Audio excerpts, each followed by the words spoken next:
quais são as 4 razões pelas quais pode haver subjetividade dos examinadores durante um TAF. Fica comigo nesse vídeo.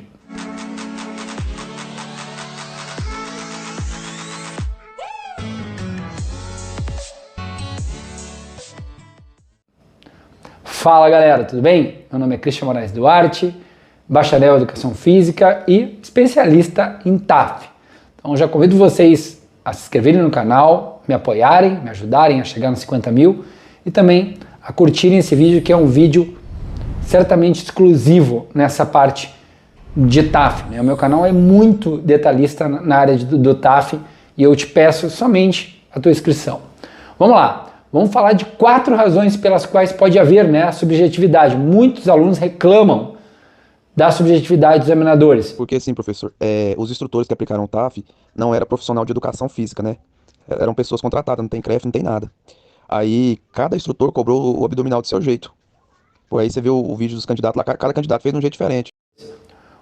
Uma examinadora é muito rigorosa e fica atenta a mínimos detalhes, o outro examinador é bem tranquilo, deixa passar tudo de boa, e tu vê que tem 2, 3, 4 examinadores, cada um agem de uma maneira diferente. Como que a gente não pode cair nesse tipo de armadilha, tá? Eu vou explicar alguns detalhes aqui para vocês entenderem, obviamente, né? E não terem problema no dia do TAF. Se vocês se sentirem prejudicados por algum examinador no dia do TAF e vocês reprovarem por causa disso, este tipo de abordagem subjetiva do examinador é bem assim, acontece muito de a gente conseguir reverter na via administrativa.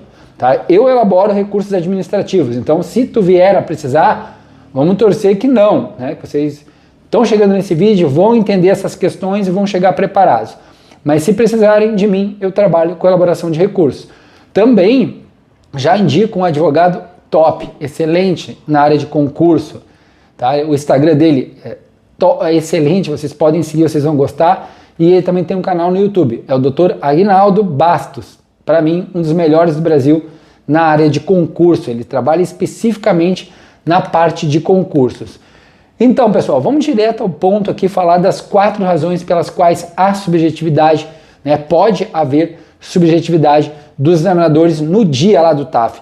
E a primeira, tá? A primeira razão é a interpretação das regras. Embora as regras sejam claras, a interpretação pode variar de acordo com o examinador. Vou dar um exemplo, tá? Fazendo uma analogia com o futebol, todo mundo vai entender. O que um árbitro, né, pode considerar uma falta, pode ser considerado uma jogada limpa por um outro árbitro. E a gente está falando de profissionais de alto nível. A gente não está falando do examinador que muitas vezes ele não tem nem formação em educação física. Né? Eu escuto muito isso, os candidatos reclamando. Então assim, ó, se num alto nível ali, uma jogada bem clara, um juiz de futebol considera a falta e o outro não considera, tá? Isso acontece mais repetidamente na parte do TAF, tá? Então tem que ter muito cuidado quanto a isso, tá? No caso do TAF, né, durante um teste na barra fixa, por exemplo, um examinador pode considerar que um candidato se beneficiou, né, de uma leve flexão de joelhos, não contabilizando a repetição, enquanto um outro examinador, né, ele entende que essa leve flexão não foi suficiente para que a repetição devesse ser invalidada. Então vocês podem entender um detalhe mínimo que um examinador entende como algo legal, o outro entende como algo ilegal. Então isso é importante vocês entenderem, tá? Qual seria a segunda razão? A segunda razão é o julgamento humano, tá? É muito importante esse ponto vocês entenderem, pessoal. Os examinadores, eles são seres humanos e estão sujeitos a erros e emoções. Tá? Isso pode influenciar a sua tomada de decisão, né, no dia do TAF, na sua análise, especialmente se houver pressão de outros candidatos, pessoas que não fazem parte do concurso e outros examinadores, e também dos supervisores que estão ali. Então, pessoal, muitas vezes eles não deixam também ficar aquele pessoal de torcida, né? Porque isso interfere muito na parte emocional dos examinadores. Alguns tendem a ficarem mais rigorosos e outros não. Então isso confunde essa questão psicológica. às vezes tem um supervisor muito chato e isso também atrapalha a análise do examinador. Às vezes outros examinadores estão sendo mais lenientes ali, estão mais tranquilos e aí isso pode ajudar, né? Ou, se for o caso contrário, pode prejudicar também na análise. Então, assim, são muitos pontos emocionais que podem influenciar. Por isso que muitas vezes eles pedem para não terem muitas pessoas envolvidas, né, na situação, porque isso também pode ser prejudicial na análise do examinador. Tá? E agora, qual a terceira razão? Diferentes níveis de experiência. Examinadores com diferentes níveis de experiências podem ter opiniões diferentes sobre o que é uma infração. Alguns examinadores tendem a ser mais lenientes, como eu comentei, enquanto outros podem ser mais rigorosos em sua análise. Tá? Alguns examinadores, na dúvida, tendem a prejudicar mais o candidato, enquanto outros, na dúvida, preferem beneficiar os candidatos. Então, às vezes a experiência faz com que aquele examinador entenda que aquele movimento é tranquilo, ele sabe que aquele candidato é capaz, está fazendo bem o movimento. Agora o outro não, o outro ele tem pouca experiência e ele tenta achar erro, ele procura erro, ao invés de ele analisar um todo, analisar o quão é capaz aquele candidato. Então esse fator experiência também, pessoal, afeta a questão da subjetividade. E agora vamos para o último, né, e quarto nível ali, razão pela qual há subjetividade. E eu peço para vocês, quem não se inscreveu ainda, ajuda, se inscreve agora, vou dar um tempinho para te inscrever no canal e também dá o like, pessoal, porque esse vídeo vai ajudar muito vocês, tá? Tenho certeza que vocês já vão entender um pouco melhor e eu vou dar um insight ali no final para ajudar vocês a escaparem disso. E vamos lá, quarta e última razão, dificuldade em ver certos movimentos. Alguns movimentos podem ser difíceis de julgar, mesmo com a ajuda da tecnologia. Por exemplo, fazendo novamente, tá, pessoal, uma analogia com futebol, pode ser difícil para um árbitro ver se uma bola cruzou a linha do gol, no caso, né? Desse modo, acontece o mesmo com o examinador. Pode ser difícil que ele tenha certeza se o candidato passou o queixo da barra, se os cotovelos chegaram ali na linha dos joelhos, ou se durante a flexão de cotovelos houve, né, uma flexão de um ângulo de 90 graus. Imagina, às vezes o candidato ficou 1 centímetro de chegar o cotovelo na linha dos joelhos. Isso é muito difícil para um examinador analisar. Tá? É muito difícil.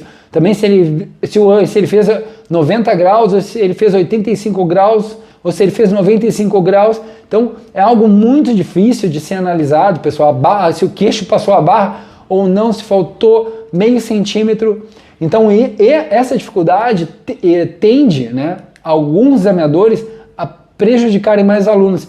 Eu entendo que, na dúvida, o examinador tem que beneficiar. O examinador ele tem que ter certeza da infração para não validar. Eu entendo dessa maneira. Penso que assim funciona melhor. Na dúvida, em prol do candidato, nunca prejudicando o candidato.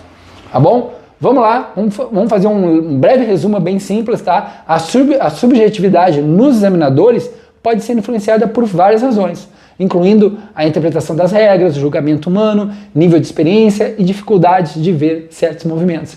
O importante é que os examinadores, obviamente, sejam bem treinados adequadamente e que haja uma supervisão cuidadosa para minimizar a subjetividade e garantir que as regras sejam aplicadas, obviamente, né, de forma justa e consistente. Por exemplo, poderia ter um VAR, né, pessoal? Pô, ele não valeu, né? Ele foi reprovado por causa de um abdominal, porque a última barra não foi contabilizada, ou teve uma barra não contabilizada. Na minha opinião, deveria ter já um VAR na hora, tá? Chamar ali, puxar a imagem, tá? E ali ter 3 examinadores naquela banca na hora, eles avaliarem, cada um deles avaliarem sem eles ter contato um com o outro, e aí eles contabilizarem o que valeu, o que não valeu, quantas foram válidas, cada um deles, e aí a gente vai pegar, se 2, né, consideraram que houve, né, aprovação, o candidato está aprovado.